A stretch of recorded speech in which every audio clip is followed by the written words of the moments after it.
दोस्तों, आज की इस वीडियो में मैं आपको बताने वाला हूं कि चाय पीने से आपको क्या क्या फायदे हो सकते हैं और क्या क्या नुकसान हो सकते हैं। इसके साथ साथ वीडियो में मैं आपको यह भी बताऊंगा कि क्या आपको ब्लैक टी लेनी चाहिए, मतलब क्या आपको बिना दूध वाली चाय बनाकर पीनी चाहिए या फिर आपको दूध वाली चाय जो कि आमतौर पर हम इंडियंस इस्तेमाल करते हैं वो लेनी चाहिए।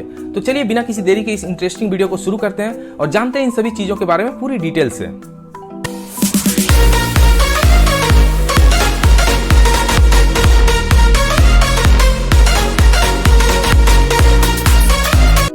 दोस्तों, चाय के बारे में बहुत सारे इलॉजिकल बातें अक्सर सुनने को मिलती है।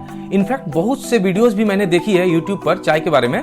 बहुत बड़े बड़े लोग बोलते हैं कि चाय जो है वो इंडियंस के लिए बनी ही नहीं है। चाय अंग्रेज अपने साथ लेकर के आए थे क्योंकि वहाँ मौसम ठंडा होता है और वो लोग पीते थे, और जब वे लोग इंडिया आए तो अपने साथ पौधा लेकर के आए और यहाँ पर उसका प्लांटेशन किया।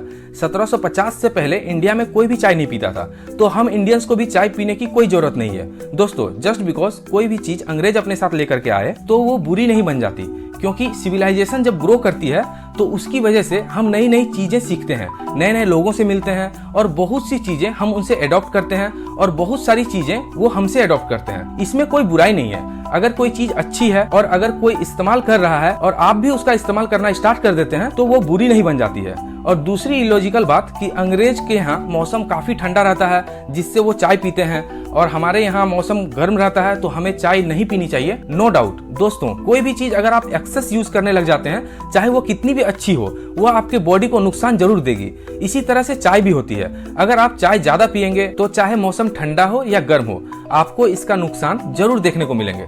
तो सबसे पहले बात करते हैं कि चाय से मिलने वाले कुछ फायदों के बारे में। चाय के अंदर एक एंटीऑक्सीडेंट पाया जाता है, उसको बोलते हैं पॉलीफिनॉल, और ये जो पॉलीफिनॉल ग्रुप के एंटीऑक्सीडेंट होते हैं ये हमारे हेल्थ के लिए काफी अच्छे होते हैं और बहुत तरह की बीमारियों से हमें सेफ रखते हैं। इसकी वजह से बॉडी के अंदर इन्फ्लामेशन कम हो जाता है, आपके अंदर डायबिटीज होने का खतरा कम हो जाता है और आपका मोटापा भी पॉलीफिनॉल की वजह से कम हो जाता है। पॉलीफिनॉल की तरह ही एक और एंटीऑक्सीडेंट फ्लावोनॉइड चाय के अंदर पाया जाता है जो कि हार्ट हेल्थ को इंप्रूव करने का काम करता है। अगर आप रेगुलरली ब्लैक टी का इस्तेमाल करते हैं तो आपके अंदर हार्ट अटैक का खतरा, स्ट्रोक का खतरा, डायबिटीज पैदा होने का खतरा कम होता है। इसके साथ साथ ब्लैक टी का इस्तेमाल से आपका कोलेस्ट्रॉल और ट्राइग्लिसराइड लेवल भी कम होता है।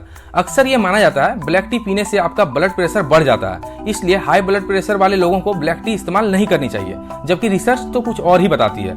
रिसर्च बताती है कि जो लोग रेगुलरली ब्लैक टी का इस्तेमाल करते हैं उनका ब्लड प्रेशर कम होता है। हाँ, कुछ टाइम के लिए ब्लड प्रेशर थोड़ा सा बढ़ सकता है, लेकिन रेगुलरली इस्तेमाल करने से आपका ब्लड प्रेशर ओवरऑल कम होने लगता है। चाय हमारे इम्यूनिटी को भी इनहांस करती है, हमारी रोग प्रतिरोधक क्षमता यानी बीमारियों से लड़ने की हमारी क्षमता को बढ़ाती है। चाय पीने से आपके बॉडी में गुड बैक्टीरिया बढ़ने लगते हैं और बैड बैक्टीरिया घटने लगते हैं। इसकी वजह से आपका इम्यून सिस्टम स्ट्रांग बनने लगता है और आपकी रोग से लड़ने की क्षमता बढ़ जाती है। दोस्तों, चाय को अगर आप ज्यादा इस्तेमाल करना शुरू कर देंगे तो इससे फायदे की जगह कुछ नुकसान भी मिलना शुरू हो जाते हैं। तो चलिए बात कर लेते हैं कि चाय के ओवर कंजम्पशन से मिलने वाले कुछ नुकसान के बारे में। चाय हमारे बॉडी के अंदर आयरन के एब्जॉर्प्शन को कम कर देती है। अगर आप खाना खाने के तुरंत बाद चाय लेने के आदी हैं तो आपको यह आदत फौरन छोड़ देनी चाहिए, क्योंकि खाने के फौरन बाद चाय लेने से आपके बॉडी के अंदर आयरन का एब्जॉर्प्शन नहीं हो पाता और लॉन्ग टाइम में आपके बॉडी में आयरन डिफिशियंसी हो सकती है और आपके अंदर खून की कमी हो सकती है।